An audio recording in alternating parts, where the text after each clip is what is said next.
everybody. I wanted to make a quick video on some things we can do to kind of set up your home bike measuring system so that when we do fits in here and when we kind of talk about your position on the bike, we are kind of talking about the same numbers. So a system that I use now is I use a very basic XY self-leveling laser.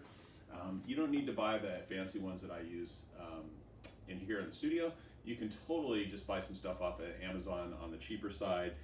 These are about $25 now, and you can just get any basic real camera tripod as long as it goes high enough.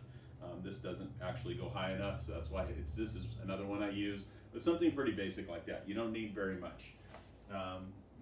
This kind of replaces what used to be the standard in fitting, which was this device right here. And this costs about $250.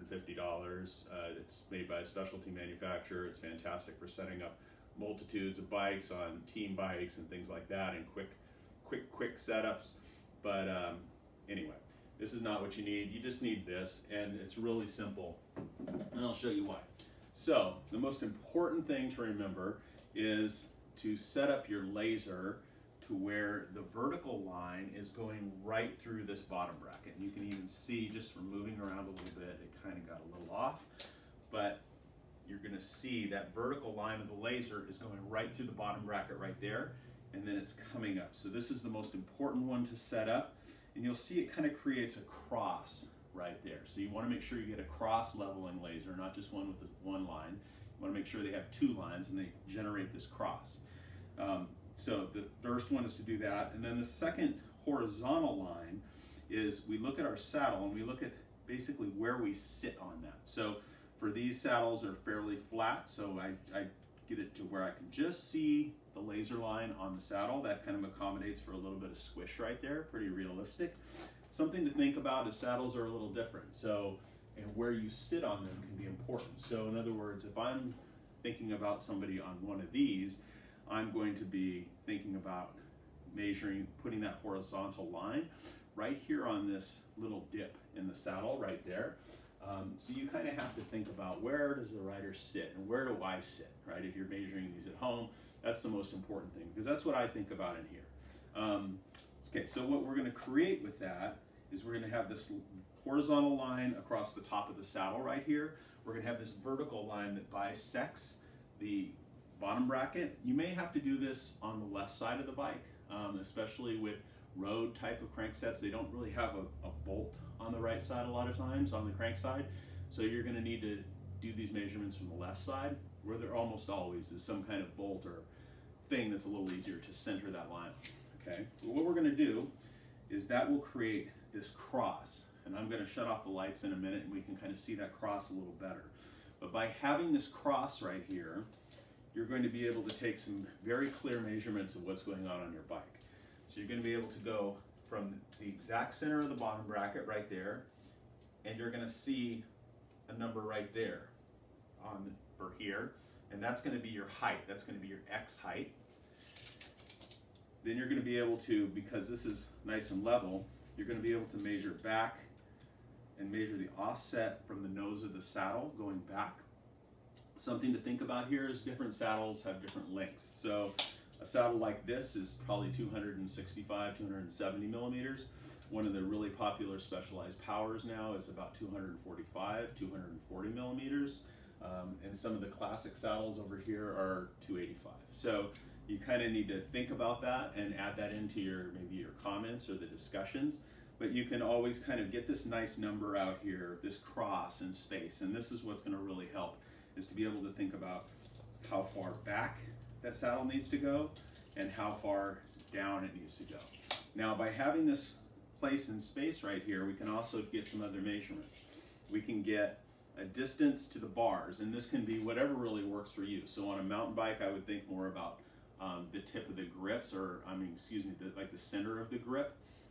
Or on a road bike, typically we could think about out here. We could think about the hoods, but what I usually measure is right here into the center of this top and looking back. So on this bike, for instance, it's 45 centimeters.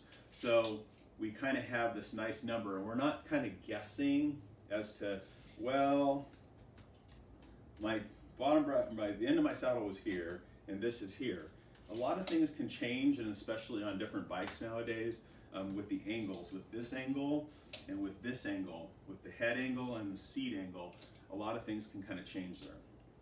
So it's important to kind of have this system that kind of ignores all the angles that you could create and just kind of thinks about the centering place. And then we can kind of talk about it as apples to apples, right?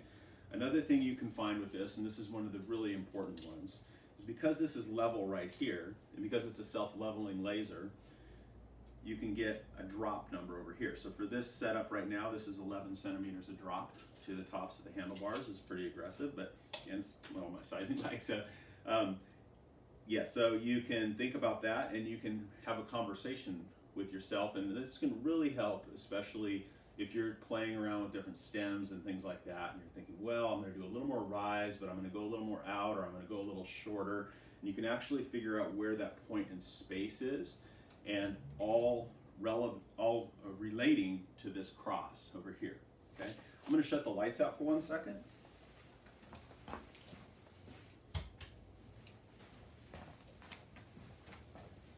And now you can really see the cross. You can see it there, you can see it here, and you can really see these lines going up, going sideways right here on the saddle, right? You can see it over here where it comes up. So it's a really nice way to measure things, okay? The classic way to measure saddle height was always from here to here. And on here, this is 67 centimeters. When you think about it this way, this is gonna be 64 and a half because of the angle of this seat tube. That's why it's important to kind of do it this way. So again, I'm gonna turn the lights up one more time.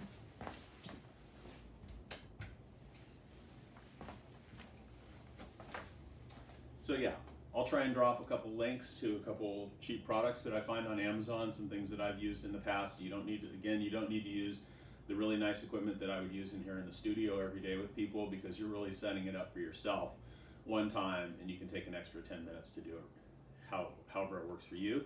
But yeah, give this a shot. Let me know what you think. And I'm looking forward to having conversations about fit numbers. Have a great day.